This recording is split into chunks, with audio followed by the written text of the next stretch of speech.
نحمده ونصلي على رسوله الكريم اما بعد فقد قال الله تبارك وتعالى كما ورد في سورة الكهف اعوذ بالله من الشيطان الرجيم بسم الله الرحمن الرحيم واضرب لهم مثل الرجلين جعلنا لأحدهما جنتين من أعناب وحففناهما بنخل وجعلنا بينهما زرعا كلتا الجنتين آتت أكلها ولم تظلم منه شيئا وفجرنا خلالهما نهرا وكان له ثمر فقال لصاحبه وهو يحاوره أنا أكثر منك مالا وأعز نفرا صدق الله العظيم رب اشرح لي صدري ويسر لي أمري واحلل عقدة من لساني يفقهوا قولي اللهم ربنا الهمنا رشدنا واعذنا من شرور انفسنا اللهم ارنا الحق حقا وارزقنا اتباعه وارنا الباطل باطلا وارزقنا اجتنابه آمین یا رب العالمین۔ سورہ کہف کا جو مرکزی مضمون ہے جو اس پوری سورہ مبارکہ میں تانا بانا جو ہے اس کے مانند بنا ہوا ہے وہ یہ ہے کہ اس حیات دنیاوی کی لذتیں جو نقد ہوتی ہیں فوراً محسوس ہو جاتی ہیں، اور اس دنیا کی جو رونقیں ہیں، زیبائشیں ہیں، آرائشیں ہیں، چمک دمک ہے، وہ انسانوں کو اپنے اندر گم کر لیتی ہے۔ انسان انہی کا ہو کر رہ جاتا ہے اور اللہ کو اور آخرت کو اپنے ذہن سے باہر کر دیتا ہے۔ عقیدہ ہے بھی تب بھی اس کے ذہن سے، شعور سے، سوچ سے اس کا جو اصل ویلیو سٹرکچر ہے، جس چیز کے لیے اس کی بھاگ دوڑ ہے، جس چیز کے لیے اس کی سعی و جہد ہے، اس سے یہ چیزیں خارج ہو جاتی ہیں۔ اسی ضمن میں اب ایک خاص قسم کا شرک جو ہے، جو اس دور کا سب سے بڑا شرک ہے، وہ یہ ہے مادہ پرستی، مادی وسائل کو اتنا مستقل سمجھنا کہ سارا دار و مدار، سارا توکل، سارا اعتماد، سارا بھروسہ انہی پر ہو جائے، اور پھر وہ جو مسبب الاسباب ہے وہ نگاہوں سے اوجھل ہو جائے۔ یہاں تو یہ بات بڑھتی ہے کہ پھر انسان سمجھتا ہے کہ یہ تو دائم اور قائم رہنے والی چیزیں ہیں، ان کے لیے کہیں کوئی زوال نہیں ہے۔ ما لکم من زوال جو ہم پڑھا ہے سورہ ابراہیم میں، پہلے تو تم سمجھتے تھے کہ تمہارے لیے کسی زوال کا امکان ہی نہیں ہے۔ یہ چیز سائنس میں بھی نیوٹونین فزکس میں آئی تھی، انڈسٹرکٹیبلٹی آف میٹر، میٹر ڈسٹرائے ہو ہی نہیں سکتا۔ یہ نیوٹونین سائنس تھی، اگرچہ اس کا دور اب ختم ہو چکا ہے۔ آئنسٹائن ایرا میں آ کر وہ انرجی اور میٹر کی جو ایک علیحدہ تقسیم تھی وہ ختم ہو چکی ہے۔ اب تو میٹر کا کوئی انڈیپینڈنٹ وجود ہے ہی نہیں۔ Matter can be change into energy, تو پھر ختم ہو جاتا ہے۔ لیکن یہ کہ اس دور کا بھی اتنا ذہنوں کے اوپر اثر ہے اس مادی اسباب و وسائل اور اس کے پراپرٹیز آف دی میٹر، اور یہ سارے فزیکل اور کیمیکل چینجز کے لاس، معلوم ہوتا ہے کہ سارا اعتماد، سارا بھروسہ، سارا توکل انہی پر ہے۔ یہاں دو اشخاص کے باہمی مکالمے کی شکل میں اس حقیقت کو سامنے لایا جا رہا ہے بہت عام فہم انداز میں۔ ایک شخص وہ تھا جس کو اللہ نے ہر طرح کی اس زمانے کی جو نعمتیں ہو سکتی تھی سب دے دی تھی۔ ایک اللہ والا تھا، لیکن یہ کہ اس کے پاس دنیاوی ساز و سامان نہیں تھا۔ ان دونوں کا مکالمہ اور اس میں ان کی جو ذہنیت ہے جو سامنے آتی ہے اس سے واضح کیا گیا ہے کہ توحید کسے کہتے ہیں اور شرک کیا ہے۔ وَاضْرِبْ لَهُم مَثَلَ الرَّجُلَيْنِ، ان کے لیے مثال بیان کیجئے دو اشخاص کی، جعلنا لأحدہما، ان میں سے ایک کے لیے ہم نے بنا دیے تھے جنتین من اعناب، دو باغ تھے انگوروں کے، وحففناہما بنخل، اور باغوں کے گرد جو ہے باڑ ہم نے لگا دی تھی کھجور کے درختوں کی، وجعلنا بینہما زرعا، اور ان دونوں کھیتوں کے مابین کھیتی بھی تھی، یعنی اجناس بھی پیدا ہوتی تھی، کاشت بھی ہوتی تھی۔ کلتا الجنتین آتت اکلہا، اور یہ دونوں باغ جو ہے یہ اپنا پھل دیتے رہتے تھے ہر سال، سال بسال وقت آیا اور پورا پھل انہوں نے دے دیا۔ وَلَمْ تَظْلِمْ مِنْهُ شَيْئًا، اور اس میں سے کوئی چیز کم نہیں کرتے تھے۔ اب یہ ہر سال ایک وقت پر ان کو جو فصل مل جاتی تھی اس سے معلوم ہوا کہ یہ تو مستقل معاملہ ہے، اس میں کبھی کوئی گڑبڑ ہو ہی نہیں سکتی۔ وَفَجَّرْنَا خِلَالَهُمَا نَهَرًا، ان دونوں باغوں کے مابین ہم نے ندیاں بھی رواں کر دی تھی، گویا کہ آبپاشی کا بندوبست بھی وہاں موجود تھا۔ وَكَانَ لَهُ ثَمَرٌ، اس کے دو مفہوم کیے گئے، دونوں صحیح ہیں۔ وہ باغ جو ہے وہ اپنے پورے جوبن پر تھا، اس کا پھل آیا ہوا تھا، پھلا ہوا باغ، وہ سب سے زیادہ زیبائش اور آرائش والی بات بن جاتی ہے۔ اور یہ بھی کہ اس کے اپنی بھی جو اپنا پھل بھی کافی تھا، یعنی انسان کا پھل جو ہے، انسان بھی درخت کے مانند ہے، اس کی اولاد جو ہے وہ اس کا ثمر ہے۔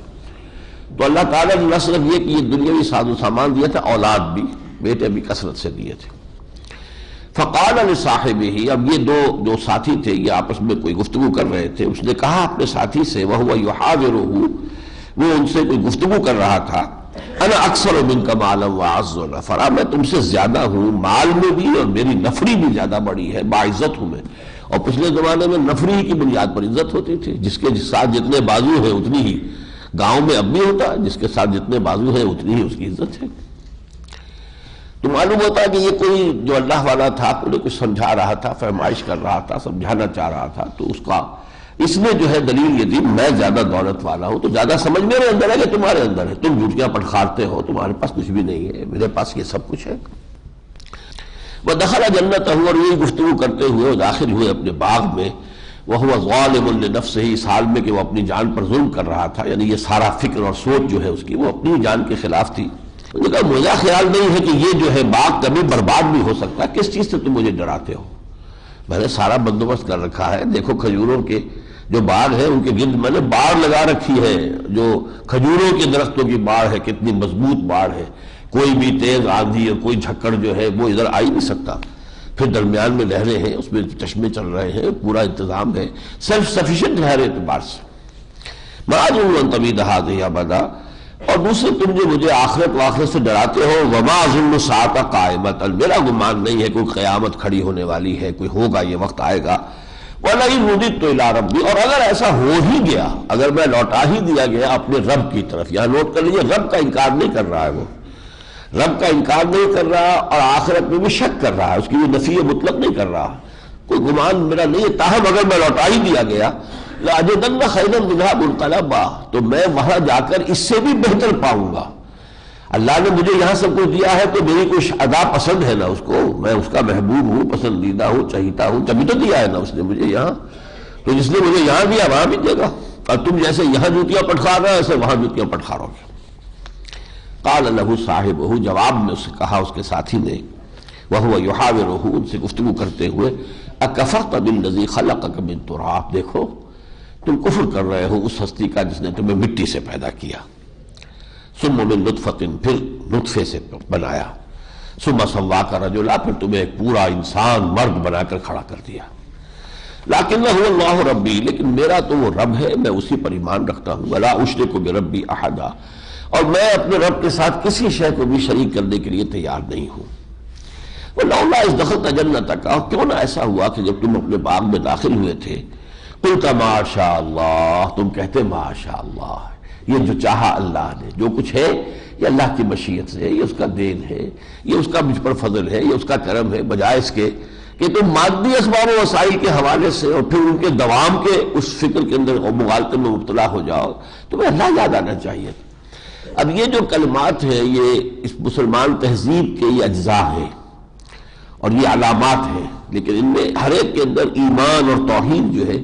وہ گویا کہ رچی بسی ہوئی ہے۔ سبحان اللہ، کوئی اچھی چیز دیکھی سبحان اللہ، پھول دیکھا خوبصورت ہے سبحان اللہ، اللہ پاک ہے، اس لیے کہ اس پھول میں تو کچھ نہیں ہے، اس میں حسن اگر ہے تو اللہ کا پیدا کرنا ہے۔ کوئی انسان کو خیر پہنچ الحمدللہ، کل شکر اللہ کے لیے۔ پانی میں پیاس بجھانے کی صلاحیت نہیں تھی، پانی پی کر پیاس بجھ گئی ہے تو الحمدللہ، اللہ شکر اللہ کا ہے۔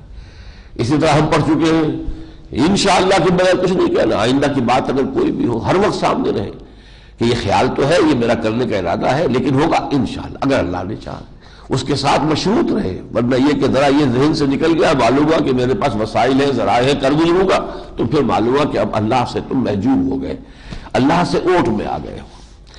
اسی طریقے سے کہیں آپ اپنے گھر میں داخل ہو، کوئی اچھا منظر نظر آئے، بچے کھیل رہے ہیں، آپ کے پوتے پوتیاں ہیں فرض کیجئے، ہرا بھرا گھر ہے، تو ماشاءاللہ اس پہ جو الفاظ نکالنے چاہیے وہ ماشاءاللہ۔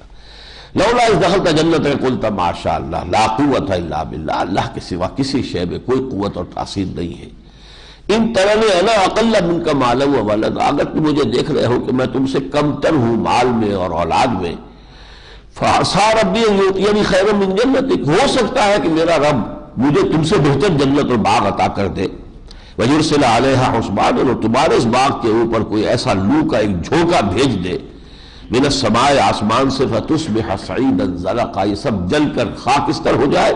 اور یہ سارا میدان چٹیل ہو جائے جس پر کہ یہ باغ کھڑا ہوا ہے۔ اور یُصْبِحَ مَاؤُهَا غَوْرًا، یہ ایک اور شکل ہو سکتی ہے، اس کا پانی جو ہے زمین میں گہرا اتر جائے، فَلَن تَسْتَطِيعَ لَهُ طَلَبًا، اور پھر تم اسے واپس پانی کو کھینچ کر لانے کی استطاعت نہ رکھو۔ وَأُحِيطَ بِثَمَرِهِ، اب یہ اس اللہ والے کا کوئی دل بھی دکھا ہوگا، اس نے جو تعداد دیا تھا تو دل سے جو الفاظ نکلے ہیں، وہ جو فارسی کا شعر ہے کہ اللہ تعالیٰ کسی کو رسوا نہیں کرتا جب تک کہ تا دلے صاحب دلے نامد میں درد، ہیچ قوم را خدا رسوا نہ کرد، جب تک کسی صاحب دل کا دل دکھتا نہیں ہے اس وقت تک اللہ کسی قوم کو جو ہے وہ برباد نہیں کرتا۔ تو یہ کہ اس کی زبان سے وہ الفاظ نکلے ہیں تو نتیجہ یہی نکلا، وَأُحِيطَ بِثَمَرِهِ، جو بات اس نے کہی تھی اللہ نے وہ پوری کر دی، اس کا سارا جو پھل ہے وہ بھی اللہ نے سمیٹ لیا اور اس کی اولاد بھی سمیٹ لی۔ فَأَصْبَحَ يُقَلِّبُ كَفَّيْهِ عَلَى مَا أَنفَقَ فِيهَا، اور پھر وہ رہ گیا اپنے ہاتھوں کو ملتا ہوا جو کچھ کہ اس نے خرچ کیا تھا، جو محنت کی تھی، جو انویسٹمنٹ کی تھی ان باغات کے اندر، تو سب تباہ و برباد ہو گیا۔ وَهِيَ خَاوِيَةٌ عَلَىٰ عُرُوشِهَا، اور وہ باغ جو ہے وہ تو اپنی چھتریوں پر اوندھا پڑا ہوا تھا، کیونکہ انگور کی بیلیں جو چھتریوں پر چڑھائی جاتی ہیں وہ چھتریاں الٹی ہوئی تھیں۔ وَيَقُولُ يَا لَيْتَنِي لَمْ أُشْرِكْ بِرَبِّي أَحَدًا، وہ کہہ رہا تھا کاش کہ میں نے اپنے رب کے ساتھ کسی شے کو شریک نہ کیا ہوتا۔ اب بتائیے کس کو شریک کیا یہاں؟ کسی لات کا، عزا کا، منات کا، حبل کا، کسی اور غیر اللہ کا تو یہاں تذکرہ ہی نہیں ہے۔ یہ شرک کون سا شرک ہے؟ یہ مادی وسائل و اسباب کے بارے میں یہ توکل، یہ اعتماد، یہ بھروسہ، یہ ہے اصل میں کہ جو اس دور کا سب سے بڑا شرک ہے۔ بتوں کو پوجنے والے بہت کم رہ گئے، کچھ ہندوستان میں ہوں گے، کچھ شاید کسی جگہ اور بھی ہو، وہ بت پرستی، وہ جو شرک تھا وہ ختم ہوا، اب کچھ اور شرک ہے۔ اس دور میں میں اور ہے، جام اور ہے، جم اور، ساقی نے بنا کی روش لطف و ستم اور، تہذیب کے آذر میں ترشوائے صنم اور،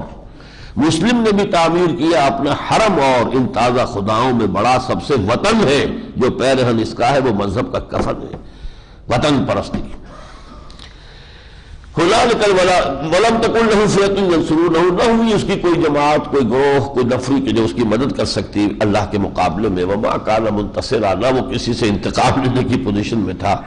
هُنَالِكَ الْوَلَایَةُ لِلَّهِ الْحَقِّ، جان لو کہ یہاں اختیار کل کا کل اللہ کے ہاتھ میں ہے۔ هُوَ خَيْرٌ ثَوَابًا وَخَيْرٌ عُقْبًا، وہی بہتر ہے اجر دینے والا، وہی بہتر ہے انجام کار کے اعتبار سے۔ وَاضْرِبْ لَهُم مَثَلَ الْحَيَاةِ الدُّنْيَا، اور ذرا ان کے لیے دنیا کی زندگی کی ایک مثال بھی اے حضور، اے نبی بیان کر دیجئے۔ كَمَاءٍ أَنزَلْنَاهُ مِنَ السَّمَاءِ، ایسے ہی ہے جیسے ہم آسمان سے پانی اتارتے ہیں، فَاخْتَلَطَ بِهِ نَبَاتُ الْأَرْضِ، تو زمین کا کچھ جو ہے رویدگی کا اس میں سے نکل کر باہر آ جاتا ہے، یہی کچھ تو ہے نا۔ اسی طریقے سے ہمارا حکم آتا ہے، اولاد پیدا ہو جاتی ہے، اس میں نسل بعد نسل انسانی زندگی چل رہی ہے، لیکن ہوتا کیا، فاصبہ حشیرن تذروہ الرعاء، کچھ عرصے کے بعد وہی جو سبزہ نکلا تھا وہ سوکھ ساکھ کر پھر چورا ہو کر پھر مٹی ہو کر مٹی مل جاتا ہے۔ یہی تمہارا حال ہے، کچھ عرصے کے بعد 40 50 60 70 سال کے بعد پھر وہی اسی مٹی میں جا کے دفن ہو کر مٹی ہو جاؤ۔ دنیاوی زندگی تو یہی کچھ ہے۔ ہاں یہ ضرور ہے کہ یہ جو پلانٹ کنگڈم ہے اس میں سائیکل چھوٹا ہے جو آپ کو نظر آ جاتا ہے، سال میں 2 فصلیں ہو رہی ہیں، یہ منظر آپ کو 2 مرتبہ نظر آ جاتے ہیں۔ ہیومن لائف سائیکل جو ہے 60-70 برس کا ہے، لہذا وہ اتنا نمایاں نہیں ہے، لیکن غور کریں تو بات تو وہی ہے۔ اوپر سے روح آئی اور یہاں سے خاکی وجود جو تھا، جو بھی رحم بادل میں تیار ہو رہا تھا، اس کو لے کر وہ بچے کی ولادت ہوئی، یہ انسان ہے۔ کچھ عرصے کے بعد موت آئے گی، وہ روح وہاں واپس جائے گی جہاں سے آئی تھی، اور یہ مٹی والا حصہ مٹی میں مل جائے گا۔ جیسے کہ ہو رہا ہے جو بھی زراعت کا معاملہ ہوتا ہے یہی تو ہے۔ پانی جب سوکھ جاتا ہے، وہ گھاس تو پانی کہاں گیا، جہاں سے آیا تھا گیا، اور یہ جو سوکھی ہوئی گھاس ہے یہ بالکل پھر مٹی ہو کے مٹی مل جاتی ہے۔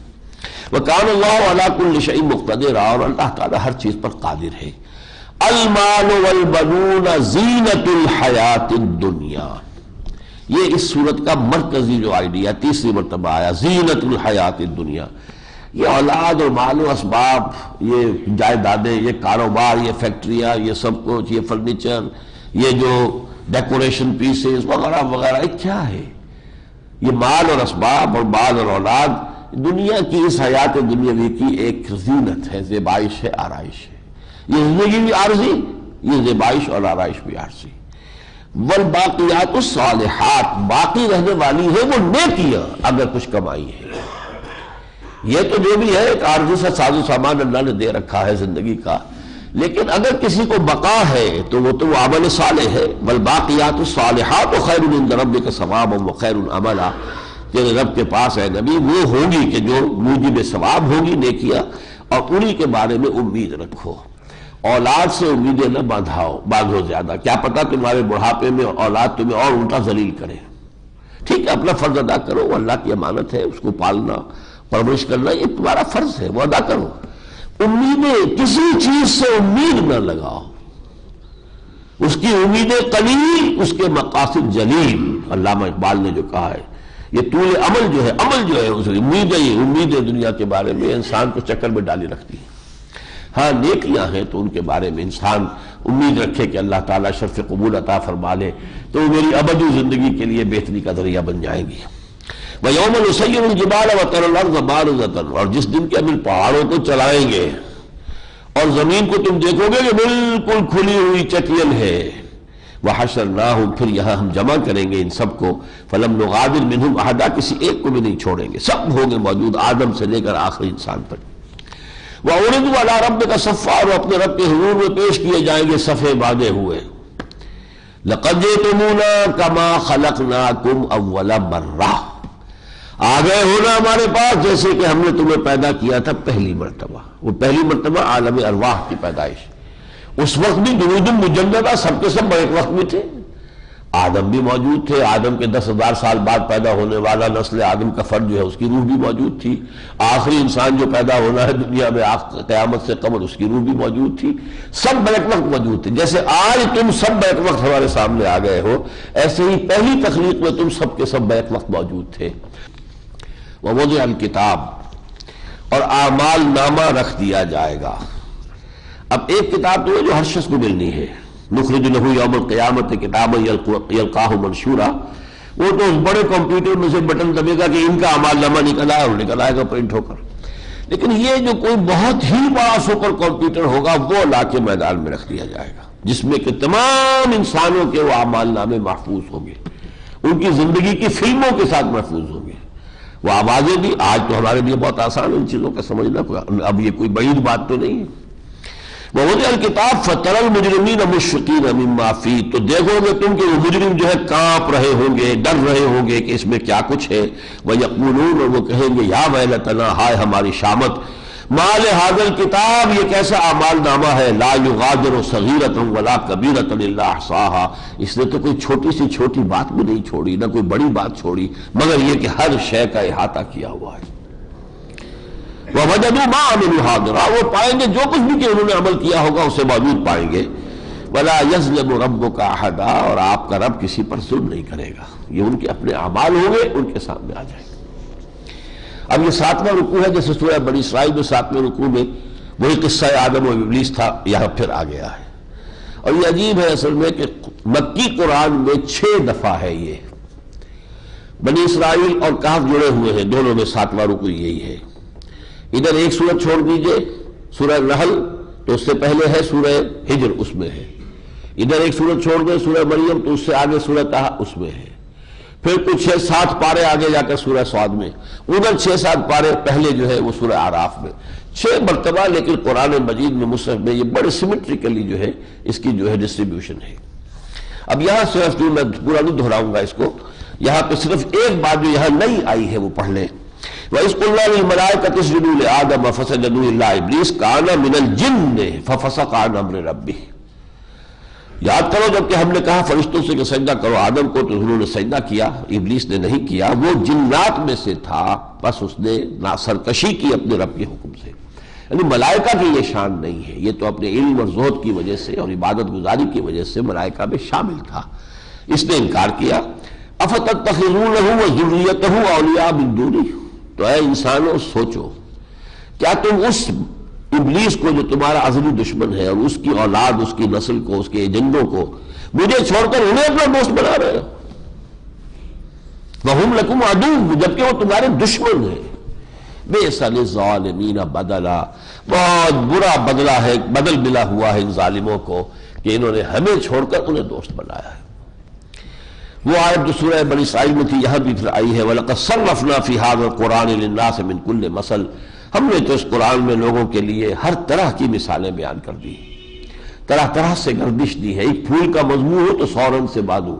ایک ہی مضمون 100 انداز میں قرآن مجید میں بیان ہوا ہے۔ وَكَانَ الْإِنسَانُ أَكْثَرَ شَيْءٍ جَدَلًا، لیکن یہ انسان تو ہر شے سے بڑھ کر ہے جھگڑالو، دلیلیں دینے میں، جھگڑا کرنے میں، ہٹ دھرمی دکھانے میں، اس سے بڑا کوئی نہیں۔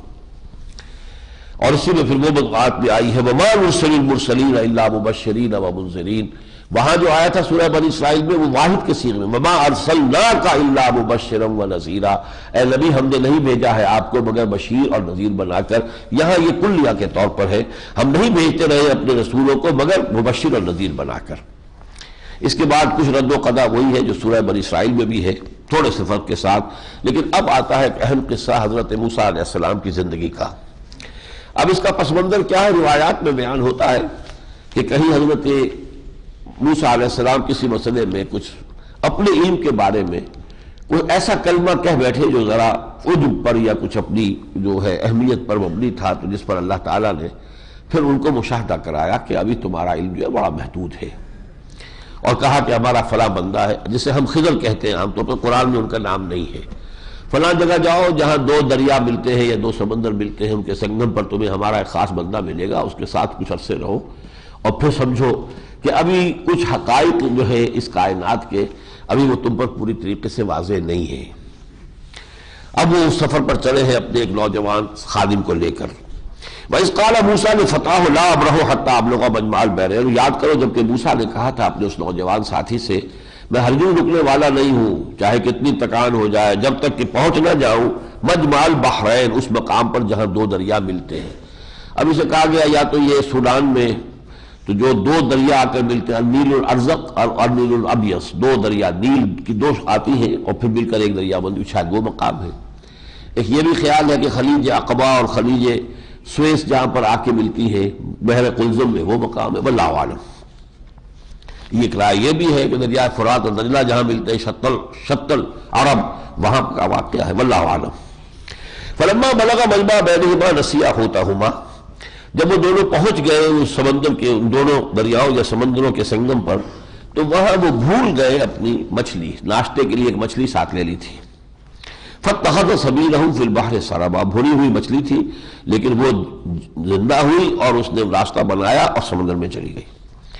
فلما جاوزا قال لفتاه، جب وہاں سے آگے نکل گئے تو پھر کہا اپنے اس نوجوان سے آتنا غدانا لقد لقینا من سفرنا هذا نصبا، ہمارا صبح کا کھانا ناشتہ لے آؤ، اب تو ہمیں اس سفر سے تکان لاحق ہو گئی ہے، اس لیے کہ اصل مقام سے آگے نکل گئے۔ قال رأيت زوینا الى الصخرة، تو اس نوجوان نے کہا، نوجوان کا نام تھا یوشع بن نون جو پھر خلیفہ ہوئے ان کے، کہا اس نوجوان نے کہ آپ نے دیکھا اصل میں جب ہم وہ اس سنگم پر جب ہم تھے اور ایک چٹان پہ ہم پہنچے تھے تو میں وہاں اس مچھلی کو کی نگہداشت کرنا بھول گیا، اور وما انسانی الا الشیطان اذکرہ، اور شیطان نے یقیناً مجھے بھلا دیا۔ واتخذ سبیلہ فی البحر عجبا، اور وہ تو زندہ ہو کر اور سمندر میں چلی گئی۔ بڑی عجیب بات تھی جو ہوئی تھی، جو مجھے آپ کو بتانی چاہیے تھی لیکن یہ کہ میں بھول گیا۔ قال ذلک ما کنا نبغی، حضرت موسیٰ اسی کا تو ہمیں انتظار تھا، اسی کی کہ ایسی کوئی علامت ظاہر ہوگی اور وہاں پر جو ہے ملاقات ہوگی اس بندے سے ہمارے۔ فرتد علی آثارہما قصصا، تو پھر اپنے وہ نقش قدم دیکھتے ہوئے واپس آئے وہیں پر اسی مقام پر جہاں پر کہ وہ مچھلی زندہ ہو کر سمندر میں داخل ہو گئی تھی۔ فوجد عبدا من عبادنا، وہاں پایا ہمارے بندوں میں سے خاص بندے کو۔ ایک رائے یہ بھی ہے کہ یہ انسان ہی ہے لیکن ان کی زندگی بہت طویل کر دی گئی ہے، جیسے آخر جنات میں سے اگر ابلیس کی زندگی طویل کر دی گئی تو انسانوں میں سے بھی اللہ جس کی چاہے کر دے۔ 300 برس تک اگر اصحاب کہف کو سلائے رکھا اور 100 برس کی موت کے بعد زندہ کر دیا حضرت عزیر کو۔ ایک رائے یہ ہے کہ یہ کوئی فرشتے ہیں، در حقیقت انسان نہیں، واللہ عالم۔ آتیناہ رحمۃ من عندنا، ہم نے اپنے پاس سے رحمت خصوصی عطا فرمائی تھی، وعلمناہ من لدنا علما، اور ہم نے اسے اپنے پاس سے، خاص اپنے پاس سے علم عطا فرمایا تھا۔ قال له موسیٰ نتبعک علی ان تعلمنی مما علمت رشدا، حضرت موسیٰ نے کہا کہ آپ مجھے اگر اجازت دیں تو میں آپ کے ساتھ رہوں کچھ عرصے، تاکہ آپ جو بھی اللہ تعالیٰ نے آپ کو نیکی کا اور بھلائی کا اور درست چیزوں کا علم عطا کیا ہے، مجھے بھی اس میں سے کچھ عطا ہو جائے۔ قال انک لن تستطیع معی صبرا، انہوں نے کہا دیکھو تم میرے ساتھ صبر نہیں کر سکو گے۔ وَكَيْفَ تَصْبِرُ عَلَىٰ مَا لَمْ تُحِطْ بِهِ خُبْرًا، اور ساتھ ہی فرما دیا کیسے صبر کر سکتے ہو جبکہ تمہیں ان چیزوں کی حقیقت کا علم نہیں ہوگا۔ قَالَ سَتَجِدُنِي إِن شَاءَ اللَّهُ صَابِرًا، حضرت موسیٰ نے کہا انشاءاللہ آپ مجھے صابر پائیں گے، وَلَا عَصِي لَكَ أَمْرًا، اور میں آپ کے کسی حکم کی خلاف ورزی نہیں کروں گا۔ قَالَ فَإِنِ اتَّبَعْتَنِي، ان کا اچھا ٹھیک ہے پھر اگر تم میرے ساتھ جو ہے میرے رہنا چاہتے ہو، فَلَا تَسْأَلْنِي عَنْ شَيْءٍ، کسی چیز کے بارے میں مجھ سے سوال نہ کرنا، حَتَّىٰ أُحْدِثَ لَكَ مِنْهُ ذِكْرًا، یہاں تک کہ میں خود اس کے بارے میں تمہیں کچھ بتاؤں۔ فَانطَلَقَا، وہ دونوں چلے، حَتَّىٰ إِذَا رَكِبَا فِي السَّفِينَةِ خَرَقَهَا، جب یہاں تک کہ جب وہ ایک کشتی میں دوران سفر کسی کشتی میں سوار ہوئے تو اس شخص نے، جو وہ خضر ہیں یا جو بھی ہیں، انہوں نے اس کشتی کا ایک تختہ پھاڑ دیا، توڑ دیا۔ قال خرقتها لتغرقها، لا، اب حضرت موسیٰ کہاں صبر کرنے والے تھے، جلالی طبیعت کے آدمی، انہوں نے فوراً توڑ دیا۔ یہ آپ کیا کر رہے ہیں؟ آپ یہ اس کشتی کا جو ہے ایک تختہ آپ نے توڑ دیا، آپ چاہتے ہیں کہ اس کشتی میں جو سوار ہے سب کو غرق کر دیں؟ لقد جئت شيئا امرا، یہ تو آپ نے ایک بہت ہی غلط کام کیا ہے۔ قال الم اقل انك لن تستطيع معي صبرا، انہوں نے کہا دیکھو میں نے کہا نہیں تھا کہ تم میرے ساتھ صبر نہیں کر سکو گے۔ قال لا تؤاخذني بما نسيت، حضرت موسیٰ نے کہا میں جو بھول کے سوال کر بیٹھا ہوں تو آپ مواخذہ نہ کیجئے۔ ولا ترهقني من امری عسرا، اور میرے معاملے میں مجھ پر کچھ زیادہ دباؤ نہ ڈالیے، یعنی یہ کہ اس پر کچھ بہت سخت گرفت ہو جائے، یہ نہیں، معاف کر دیجئے۔ فانطلقا، پھر چلے، حتیٰ اذا لقیا غلاما فقتلہ، یہاں تک کہ ایک نوجوان سے کہیں ملاقات ہے، اس کو انہوں نے قتل کر دیا۔ قال قتلت نفسا زکیۃ بغیر نفس لقد جئت شیئا نکرا، اور پھر کہا کہ یہ کیا کیا آپ نے ایک بے گناہ جان کو ہلاک کر دیا بغیر اس کے کہ اس نے کسی جان کو ہلاک کیا ہو، یہ تو آپ نے بہت ہی نامعقول حرکت کی ہے۔ قال الم اقل انک لن تستطیع معی صبرا، انہوں نے پھر کہا میں نے کہا نہیں تھا کہ تم میرے ساتھ صبر نہیں کر سکو گے۔ قال ان سألتک عن شیء بعدہ فلا تصاحبنی، انہوں نے کہا اچھا اب ٹھیک ہے،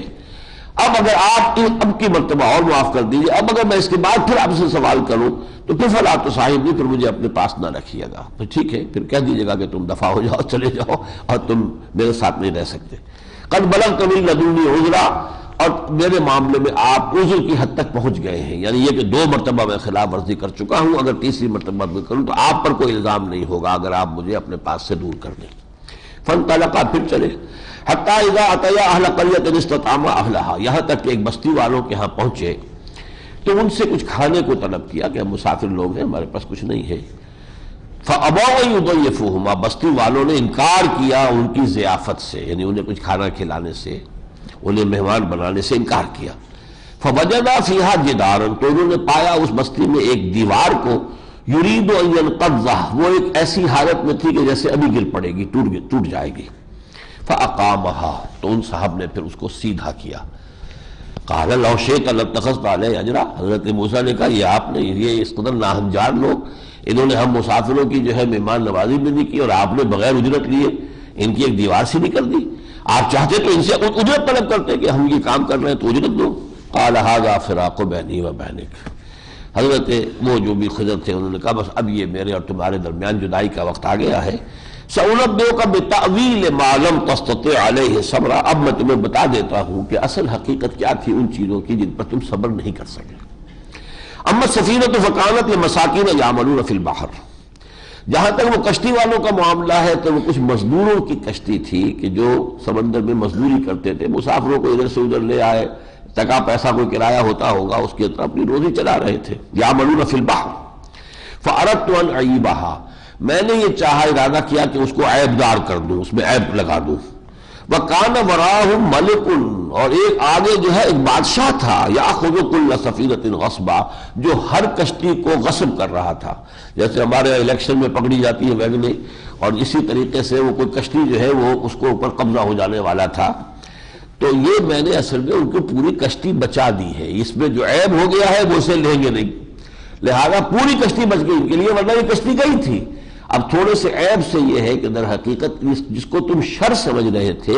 حقیقت میں وہ ان کے لیے خیر تھا. یہ ہے اصل شے جو سمجھانی ہے کہ آسان تحبوا شیئا وہو شر لکم وآسان تکرہوا شیئا وہو خیر لکم واللہ یعلم وانتم لا تعلمون.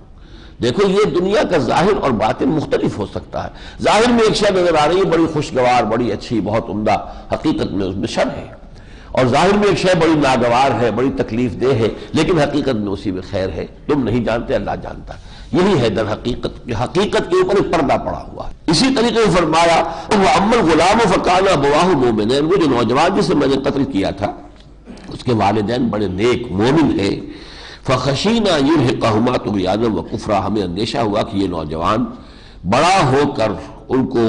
تنگ کرے گا، پریشان کرے گا اپنی طغیانی سرکشی کی وجہ سے اور ناشکری کی وجہ سے.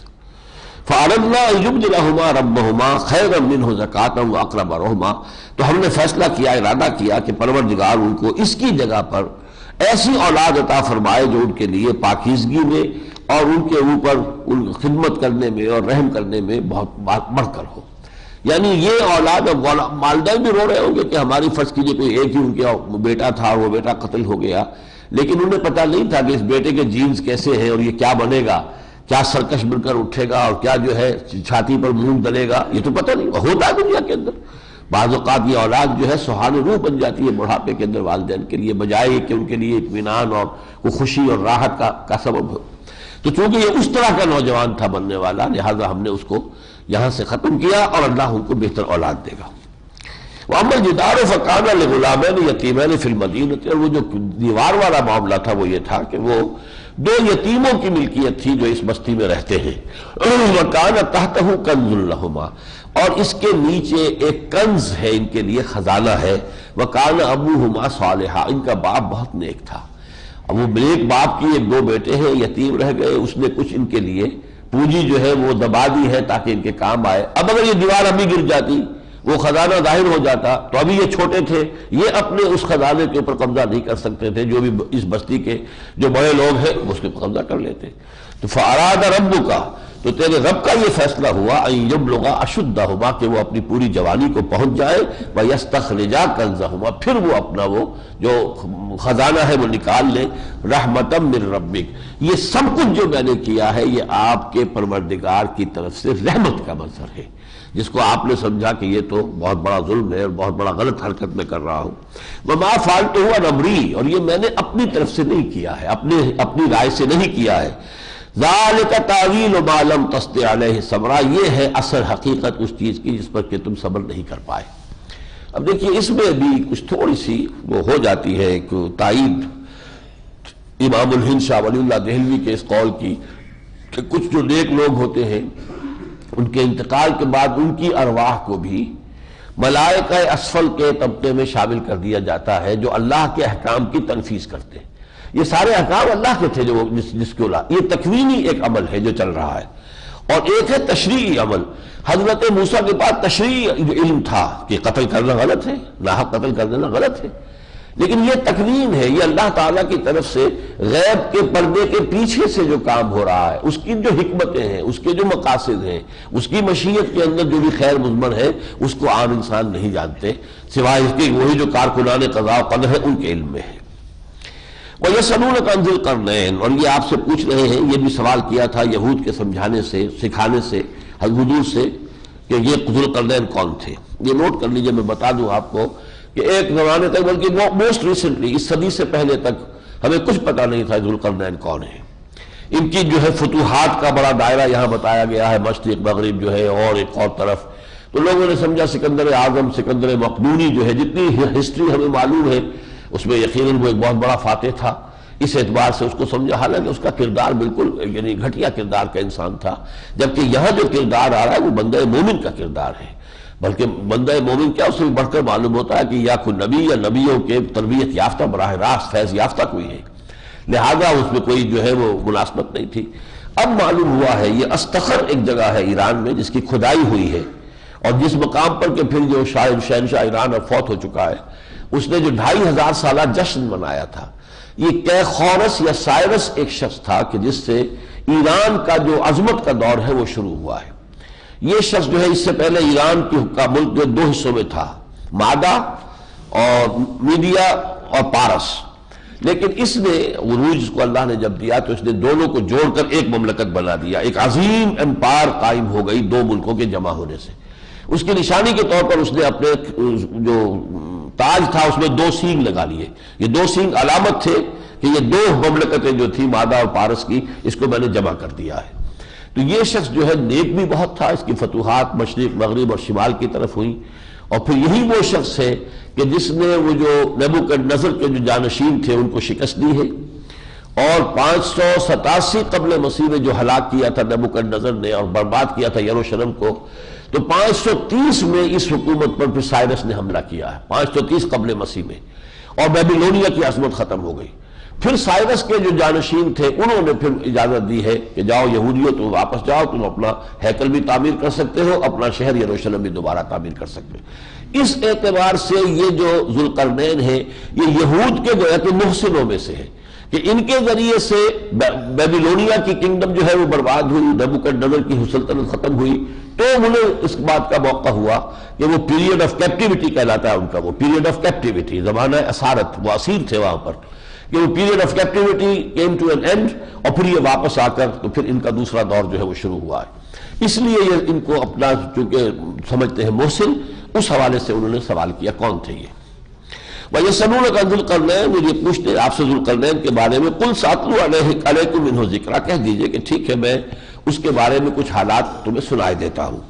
اِنَّا مَكَّنَّا لَهُ فِي الْأَرْضِ، ہم نے اسے زمین میں تمکن عطا کیا تھا، غلبہ دیا تھا، طاقت دی تھی، قوت دی تھی، سلطنت دی تھی۔ وَآتَيْنَاهُ مِن كُلِّ شَيْءٍ سَبَبًا، اور ہر چیز کا ساز و سامان اور وسائل اسے وافر فراہم کیے تھے۔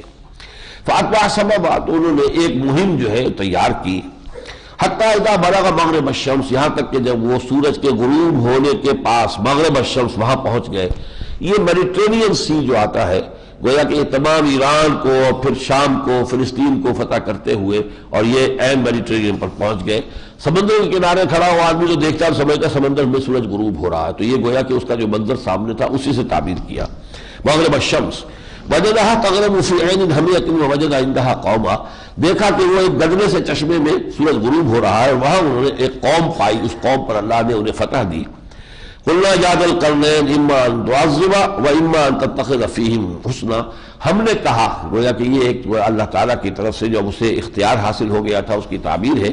اے ذو القرنین چاہو تو اب ان کو سزا دو، انہوں نے بغاوت کی تھی، تمہارا مقابلہ کیا تھا، ٹھیک ہے تم سزا بھی دے سکتے ہو، لیکن تم یہ بھی کر سکتے ہو کہ ان کے ساتھ اچھا سلوک کرو۔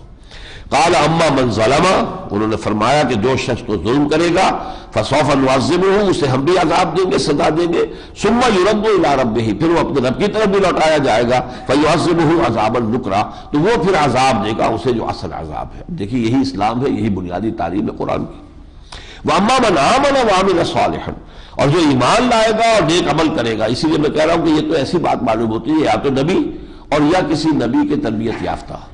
ہو سکتا ہے کہ سام کی اولاد کی تو نبوت وہ ہے جو ہم پڑھ چکے ہیں، لیکن حام کی اولاد میں سے کوئی نبی ایران میں ہوئے ہوں، اور عین ممکن ہے زرتشت جن کو ہم کہتے ہیں وہ نبی ہوں، اس لیے کہ ان کی تعلیمات دنیا میں بدل گئی ہیں، اور کچھ اس کے شواہد بھی ہیں کہ یہ زرتشت ہی کے زیر تربیت رہے تھے یہ ذوالقرنین۔ وَأَمَّا مَنْ آمَنَ وَعَمِلَ صَالِحًا فَلَهُ جَزَاءُ الْحُسْنَىٰ، اور جو نیک عمل کرے گا تو اس کے لیے بڑا اچھا بدلہ ہم دیں گے، ہوگا اللہ کے ہاں، وَسَنَقُولُ لَهُ مِنْ أَمْرِنَا يُسْرًا، اور اپنے معاملے میں ان کے ساتھ نرمی کریں گے، یعنی رعیت کی حیثیت سے ان کے ٹیکسز میں یا اس میں بھی ہم کمی کریں گے۔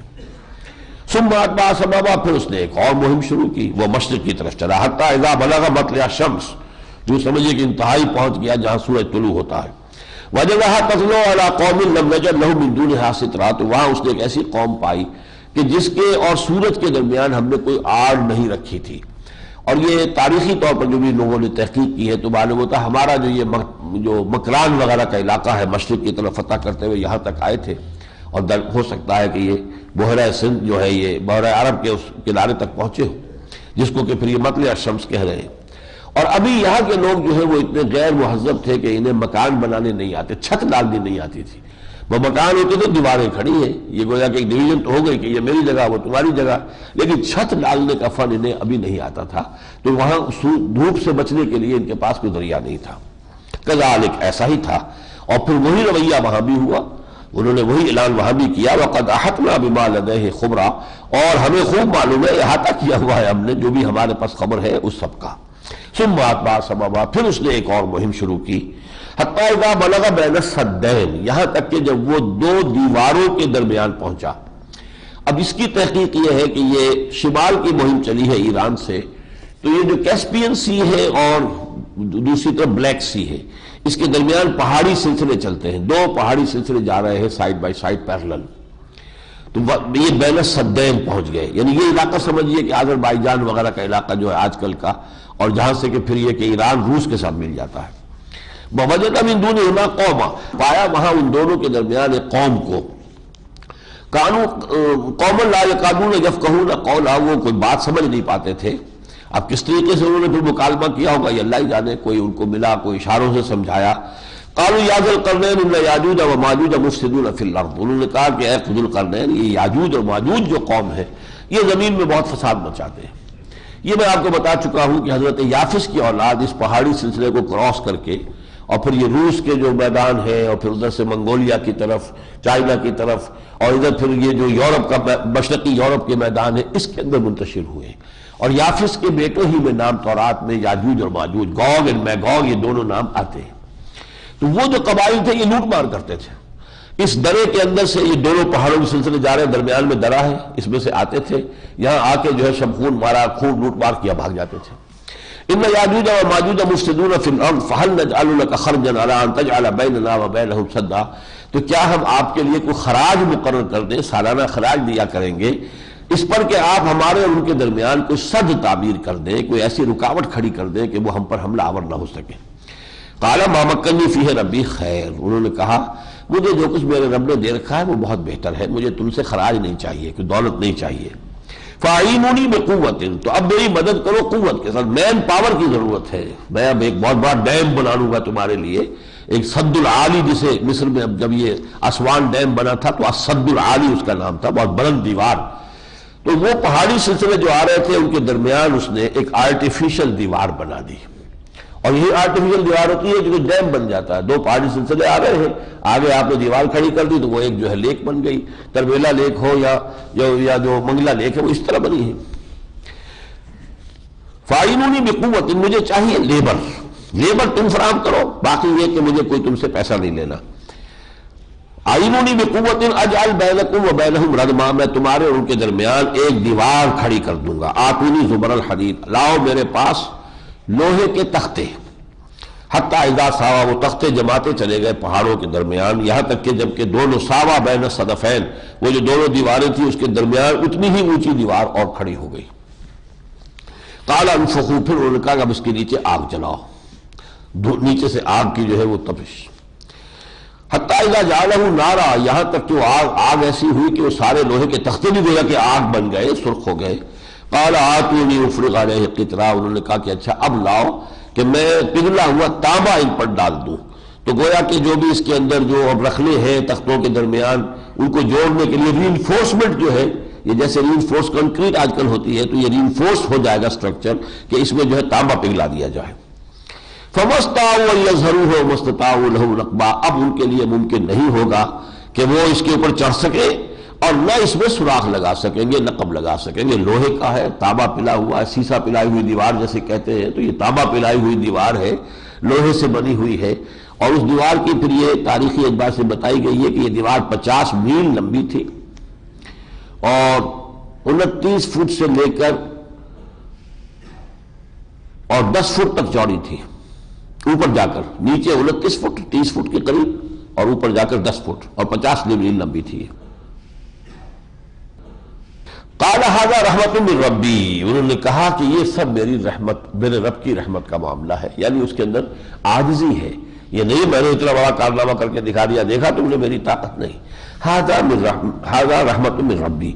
فَإِذَا جَاءَ وَعْدُ رَبِّي جَعَلَهُ دَكًّا دَكًّا وَكَانَ وَعْدُ رَبِّي حَقًّا، جب میرے رب کا فیصلہ آئے گا یہ سب برابر ہو جائے گا، یہ سب جو ہے ختم ہو جائے گا، اس کے لیے کوئی دوام نہیں ہے، ہمیشگی نہیں ہے، جب رب کا فیصلہ ہوگا۔ یہ یاجوج ماجوج تو نہیں اس کو توڑ سکتے، نہ اس کے اندر سے راستہ بنا سکتے ہیں، لیکن جب میرے رب کا حکم آئے گا یہ سب جو ہے ڈھا جائے گا اور میرے رب کا وعدہ جو ہے بالکل حق ہوگا، پورا ہو جائے گا۔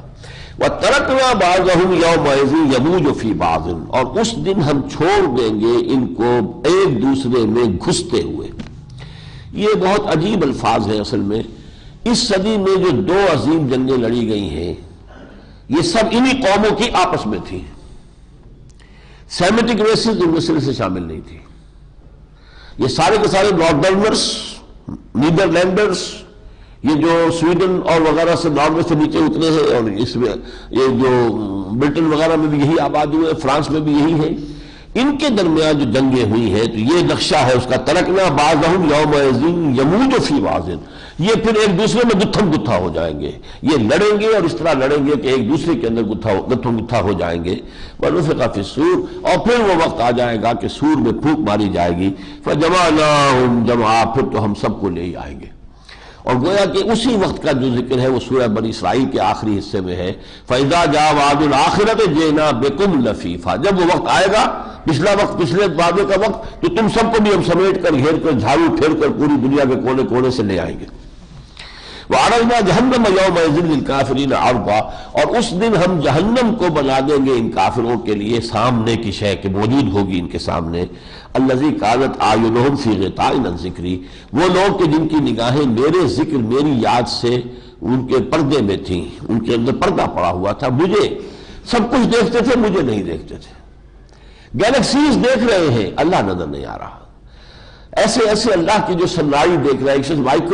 مائکروسکوپ لے کر بیٹھا ہوا، کیا کچھ اسے نظر آ رہا ہے، سب کچھ نظر آ رہا ہے، اللہ نظر نہیں آ رہا۔ یعنی اس طرح سے سمجھیے کہ انسان اندھا ہو گیا ہے، یا جسے کہا گیا کہ دجال جو ہے وہ ایک آنکھ والا ہوگا، وہ مادی آنکھ تو کھلی ہوئی ہے پوری، یعنی اتنی کھلی ہے کہ انسان کا علم جو ہے وہ تو کہاں سے کہاں پہنچ گیا ہے اگر آپ چھوٹی سے چھوٹی چیز کو لیں اور پھر یہ کہ کائنات کو دیکھیں، لیکن وہ آنکھ جو خدا کو دیکھے وہ آنکھ بند ہے۔ وَكَانُوا لَا يَسْتَطِيعُونَ سَمْعًا، خود ان کے اوپر تو پردہ پڑ ہی گیا تھا، لیکن وہ سننے کے بھی قادر نہیں رہے تھے۔ جب انہیں سنایا جاتا تھا ہماری آیات تو سنتے بھی نہیں تھے۔ اب آخری رکوع آیا سورہ مبارکہ کا، جیسے پہلا رکوع بہت اہم اور جامع تھا، ایسے ہی ہے۔ أَفَحَسِبَ الَّذِينَ كَفَرُوا أَن يَتَّخِذُوا عِبَادِي مِن دُونِي أَوْلِيَاءَ، تو کیا لوگوں نے یہ سمجھا ہے ان کافروں نے کہ وہ میرے بندوں کو میرے ہی مقابلے میں اپنا حمایتی بنا لیں گے؟ یہ اگر شیخ عبد القادر جیلانی میرے بندے ہیں، میرے ولی ہیں، میرے دوست ہیں، میرے مقابلے میں آئیں گے کہ میں کسی کو پکڑنا چاہوں گا، وہ کہیں گے نہیں پکڑنا؟ کیا ہے یہ سارا جو مشرکانہ اوہام کا تانا بانا تم نے بنا رکھا ہے، کیا ہے؟ افحسب الذین کفروا یتخذوا عبادی، میرے بندے، من دونی اولیاء، انا اعتدنا للکافرین، انا اعتدنا جہنم للکافرین نزلا، ایسے کافروں کے لیے ہم نے جہنم کو بنا رکھا ہے، تیار کیا ہوا ہے ان کی مہمان نوازی کے لیے، وہاں ان کی مہمان نوازی ہوگی۔ قل هل ننبئکم بالاخسرین اعمالا، اے نبی ان سے کہیے کیا ہم تمہیں بتائیں سب سے زیادہ گھاٹے میں کون ہے اپنے عمل کے اعتبار سے، سب سے زیادہ اخسر؟ قل هل ننبئکم بالاخسرین اعمالا، اب جواب سنیے اور غور کیجیے، ہر شخص ذرا اپنے گریبان میں جھانکے۔ الذین ضل سعیہم فی الحیات الدنیا، وہ لوگ کہ جن کی ساری سعی و جہد، بھاگ دوڑ، محنت کر رہے ہیں، مشقت کر رہے ہیں، راتوں کو جاگتے ہیں، دن رات مشقت کرتے ہیں، لیکن صرف دنیا کی خاطر، گویا کہ ان کی محنت بھٹک گئی ہے، محنت ہے ہدف پر نہیں ہے۔ آج وہ تیر نیم کش جس کا نہ ہو کوئی ہدف نہیں ہے، ہدف ہونا چاہیے تھا آخرت۔ حضور نے فرمایا انما الدنیا خلقت لکم وانتم خلقتم للآخرہ، یہ دنیا تمہارے لیے بنائی گئی ہے اور تم آخرت کے لیے بنائے گئے ہو۔ ہم نے یہ بنا لیا کہ ہم بھی اسی دنیا کے لیے بنائے گئے ہیں، بھاگ دوڑ صبح سے شام تک، سوچنا، غور کرنا، پلاننگ ہے، اسکیمنگ ہے، جو بھی ہے سب کچھ ہے، وہ سب اسی دنیا کی۔ تو گویا کہ ان کی محنت اور سعی بھٹک گئی ہے، نشانے سے ہٹ گئی ہے۔ قل هل ننبئکم بالاخسرین اعمالا الذین ضل سعیہم فی الحیات الدنیا وهم یحسبون انہم یحسنون صنعا، اور وہ سمجھ رہے ہیں کہ وہ تو بہت کامیاب ہے، بہت اچھا کام کر رہے ہیں، دیکھو کتنی تجارت چمکا لی ہے، کتنا وہ جو ہے اپنے پروفیشن کے اندر کتنا شائن کر رہے ہیں، کتنا ان کا نام ہے، کتنی اچھی شہرت ہو گئی ہے، انہوں نے ایک کے دو بنائے، دو کے تین بنائے، کتنے مل ہیں، کتنی فیکٹریاں، وہ سمجھ رہے ہیں کہ ہماری محنتیں جو ہے وہ برابر ہو رہی ہیں، لیکن حقیقت کے اعتبار سے وہ در حقیقت اپنی جو اصل منزل ہے اس کو کھوٹا کرتے چلے جا رہے ہیں۔ اولئک الذین کفروا بآیات ربہم ولقائہ، یہ وہ لوگ ہیں جنہوں نے اپنی رب کی آیات کا کفر کیا اور اس سے ملاقات کا کفر کیا۔ اگر ملاقات کا یقین ہو، بعث بعد الموت کا یقین ہو اور معلوم ہو کہ اللہ کے حضور میں حاضر ہونا ہے، تو یہ کیفیت نہیں ہو سکتی۔ یہ کیفیت اسی وجہ، چاہے عقیدہ ان کا ہے، ہاں جی مانتے ہیں بعث بعد الموت کو، مانتے ہیں، یہ عقیدہ اور ہے، لیکن یہ در حقیقت ان کی سوچ نہیں ہے، ان کے فکر میں یہ رچی بسی ہوئی بات نہیں ہے، ان کی سوچ اس کے تابع نہیں ہے، اپنے اب حقیقت کے اعتبار سے یہ انکاری ہے۔ الذین کفروا، اولئک الذین کفروا بآیات ربہم ولقائہ فحبطت اعمالہم، تو ان کے سارے اعمال حبط ہو گئے، بیکار ہو گئے۔ یعنی اس کیفیت میں کوئی شخص کوئی نہ کوئی نیکی کا کام بھی کر لیتا ہے، تھوڑا بہت نیکی کسی غریب کو دے دیا، کسی کا یہ کر دیا، کوئی اور فرض کیجئے بڑا کاروباری آدمی ہے، کوئی فاؤنڈیشن جو ہے قائم کر دی، کوئی ادارہ بنا دیا، کوئی اولڈ ہاؤس بنا دیا یا کوئی یتیم خانہ بنا دیا۔ لیکن یہ کہ اگر کسی انسان کا اپنا اصل مقصود دنیا ہے تو یہ نیکیاں آخرت میں زیرو ہیں، حبطت اعمالہم۔ وہ وہی جو ہم پڑھ چکے ہیں کہ اس کی مثال اس راکھ کی سی ہے جو ایک دن میں جمع ہو گئی تھی اور ہوا کا ایک تیز جھونکا آیا اور راکھ منتشر ہو گئی۔ یہ تمثیل آ چکی ہے اس سے پہلے، اور ابھی آگے اور آئے گی یہ تمثیلیں، کہ یہ جو نیک اعمال بظاہر نیک اعمال کیے جاتے ہیں دنیا میں، جبکہ ایمان کی حقیقت سے ایک شخص بہرہ مند نہیں ہے، ان کی حقیقت اللہ کی نگاہ میں کچھ نہیں۔ فَأُولَٰئِكَ الَّذِينَ كَفَرُوا بِآيَاتِ رَبِّهِمْ وَلِقَائِهِ فَحَبِطَتْ أَعْمَالُهُمْ فَلَا نُقِيمُ لَهُمْ يَوْمَ الْقِيَامَةِ وَزْنًا، اب ہم قیامت کے دن ان کے لیے تول کھڑا نہیں کریں گے۔ تول ہے ایمان والوں کے لیے، ایمان کی اگر آپ نے اس میں سے پاس کر گئے، ہاں ایمان تھا اس کے پاس، اب نیکیوں کا اور بدیوں کا تول کے حساب سے معاملہ ہوگا۔ ایمان ہی نہیں ہے تو سیدھے وہ تو پھر جہنم کا ایندھن بننا ہے۔ فَلَا نُقِيمُ لَهُمْ يَوْمَ الْقِيَامَةِ وَزْنًا، ان کے اعمال کا وزن نہیں ہے۔ ذَلِكَ جَزَاؤُهُمْ جَهَنَّمُ بِمَا كَفَرُوا، ان کی جزا تو جہنم ہے ہی ان کے کفر کی پاداش میں۔ وَاتَّخَذُوا آیَاتِي وَرُسُلِي هُزُوًا، انہوں نے ہماری آیات اور ہمارے رسولوں کو مذاق بنا لیا۔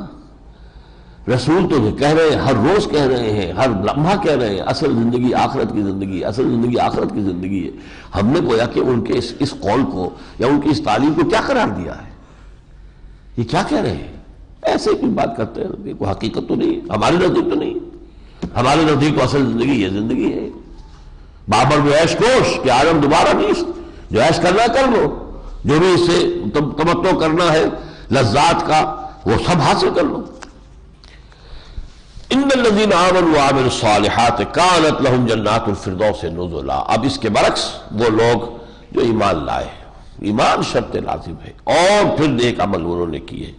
ان کے لیے ہے کانت لہم جنات الفردوس نزلا، ان کے لیے ٹھنڈی چھاؤں والے باغات ہوں گے جن میں ان کی مہمان نوازی ہوگی۔ نزل کہتے ہیں اصل میں عربی میں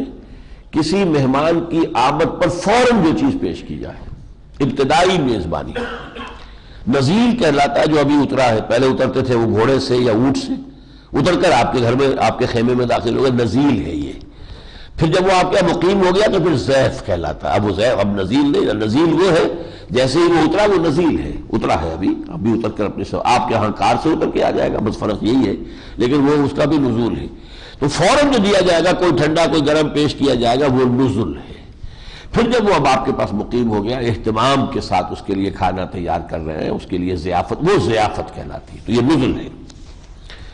خالدین فیہا، وہ رہیں گے اس میں ہمیشہ ہمیشہ، لا یبغون عنہا حولا، اور اس سے نہیں چاہیں گے کوئی جگہ بدلنی کہ اب یہاں سے نکل کر ہم کہیں اور جائیں۔ اب یہ دو آخری آیات آ رہی ہیں جیسے سورہ بنی اسرائیل کے آخر میں تھی، دو قل، جیسے وہاں دو قل تھے، قل ادعوا اللہ عبد الرحمن، وہاں اللہ کے اسماء کا معاملہ تھا، ایما تدعوا فلہ الاسماء الحسنی، یہاں اللہ کی خلاقی کا ذکر ہے۔ قل لو کان البحر مدادا لکلمات ربی لنفد البحر قبل ان تنفد کلمات ربی ولو جئنا بمثلہ مددا، اے نبی ان سے کہہ دیجئے کہ اگر ہو جائے سمندر سیاہی بن جائے میرے رب کے کلمات کو لکھنے کے لیے تو سمندر ختم ہو جائے گا اس سے پہلے کہ میرے رب کے کلمات ختم ہوں۔ اس سے مراد کیا ہے؟ ہر شے اللہ کے ایک حکم کن کا مظہر ہے۔ اللہ کا حکم کن ہے، جب وہ کن کہتا ہے وہ شے ہو جاتی ہے، اسی کا بسر ہے۔ یہ کائنات اتنی وسیع اور عریض اور لامتناہی، اب اس کے اندر کتنی کچھ مخلوق ہے، کیا کچھ اللہ کی خلاقی ہے، تو یہ جو اس کے کلمات کن ہیں، ان کو اگر آپ لکھنے بیٹھے تو سمندر ختم ہو جائے گا۔ ایک دوسری جگہ پر آئے کہ چاہے 7 سمندر اور اس جیسے لے آئے جائیں، سب ختم ہو جائیں گے، اور زمین کے سارے درخت جو ہے قلم بنا دیے جائیں، کبھی وہ اللہ کے کلمات ختم نہیں ہوں گے۔ قُلْ لَوْ كَانَ الْبَحْرُ مِدَادًا لِكَلِمَاتِ رَبِّي لَنَفِدَ الْبَحْرُ قَبْلَ أَن تَنفِدَ كَلِمَاتُ رَبِّي وَلَوْ جِئْنَا بِمِثْلِهِ مَدَدًا، خواہ وہ اور بھی اس کے لیے ایسی ہی اور مدد کو لے آیا جائے ایک سمندر۔ قل، اب یہ آخری قل ہے، قل انما انا بشر مثلکم، اے نبی کہہ دیجئے ڈنکے کی چوٹ کے دیکھو لوگوں، میرا دعویٰ یہ نہیں ہے کہ میں فرشتہ ہوں یا میں کچھ اور ہوں، میں تو تمہاری طرح کا انسان ہوں، البتہ فرق میرے اور تمہارے درمیان کیا ہے، یوحا الیہ، مجھ پر وحی کی گئی ہے بس۔ قل انما انا بشر مثلکم یوحا الیہ، اصل میں اس میں بھی زیادہ غلو کرنا بھی درست نہیں ہے۔ بنیادی طور پر حضور بھی بشر تھے، اور اس اعتبار سے مثلکم، تمہاری طرح ہی کا انسان ہوں، تمہاری طرح کا بشر ہوں، یہ صحیح ہے۔ بعض خصائص اللہ تعالیٰ نے ان کو بحیثیت نبی کی عطا کی تھی، اس اعتبار سے وہ بالکل ہم جیسے نہیں تھے۔ مثلا نبی پشت سے بھی دیکھتا ہے جو کہ ہم نہیں دیکھ سکتے، یہ ان کا خاص معاملہ ہے۔ اسی طرح یہ کہ حضور کئی کئی دن کے روزے رکھتے تھے، 2 دن 3 دن، درمیان میں افطار نہیں، 2 دن کا روزہ مسلسل چل رہا ہے، 3 دن کا روزہ، اسے صوم وصال کہتے ہیں۔ صحابہ رکھنا چاہتے تھے، آپ نے اجازت نہیں دی کہ قدر نہیں رکھو، تو کسی نے کہا کہ حضور آپ رکھتے ہیں ہمیں روکتے ہیں، تو آپ نے فرمایا ایکم مثلی، تم میں سے کون ہے مجھ جیسا، ابھی تو عند ربی، میں تو اپنے رب کے پاس رات بسر کرتا ہوں، وہ یطعمنی ویسقین، وہ مجھے کھلاتا ہے پلاتا ہے، تمہیں تو یہ کیفیت میسر نہیں۔ تو بعض خصائص ہیں، وہ معاملہ اپنی جگہ پر ہے، بالکل یہ سمجھ لینا جیسے ہم ہیں خطا کار ہیں اور ہم پر جو نفسانیت کے غلبے ہیں، اپنے اوپر قیاس، کار پاکا را قیاس بر خود بکل، اپنے اوپر قیاس نہ کر بیٹھنا۔ لیکن بنیادی طور پر ایک ہیومن بینگ تھے، انسان تھے، نسل آدم کی اولاد میں سے ہیں، ان کو انسانی تقاضے اور مقتضیات سارے انہیں بھی لاحق تھے، یہ ٹھیک ہے اپنی جگہ پر۔ قل انما انا بشر مثلکم یوحا الی انما الہکم الہ واحد، جو وحی مجھے کی گئی ہے اس کا مرکزی نقطہ جو ہے، اس کا ایکسس، اس کا عمود، وہ کیا ہے، کوئی تمہارا الہ جو ہے بس ایک ہی الہ واحد ہے۔ فمن کان یرجو لقاء ربہ، تو جو کوئی بھی امیدوار ہو اپنے رب سے ملاقات کا، فلیعمل عملا صالحا، تو دیکھو پہلا کام وہ یہ کرے، نیک عمل کرے، ولا یشرک بعبادت ربہ احدا، اور اپنے رب کی عبادت میں کسی کو شریک نہ ٹھہرائے۔ یہ شرک فی العبادت کی نفی، توحید فی العبادت کا التزام، جیسا کہ میں نے اس سے پہلے بھی عرض کیا ہے، یہ شرک کی اقسام پر میرے کیسٹس ہیں۔ شرک فی العبادہ کا مطلب کیا ہے، مفہوم کیا ہے؟ اب ظاہر بات ہے کہ یہاں تو ان چیزوں کی تفصیل سے بیان کرنے کا موقع نہیں ہے، جنہیں دلچسپی ہو وہ کیسٹ لے کے سن سکتے ہیں۔ بارک اللہ لی ولکم فی القرآن العظیم ونفعنی وإیاکم بالآیات والذکر الحکیم۔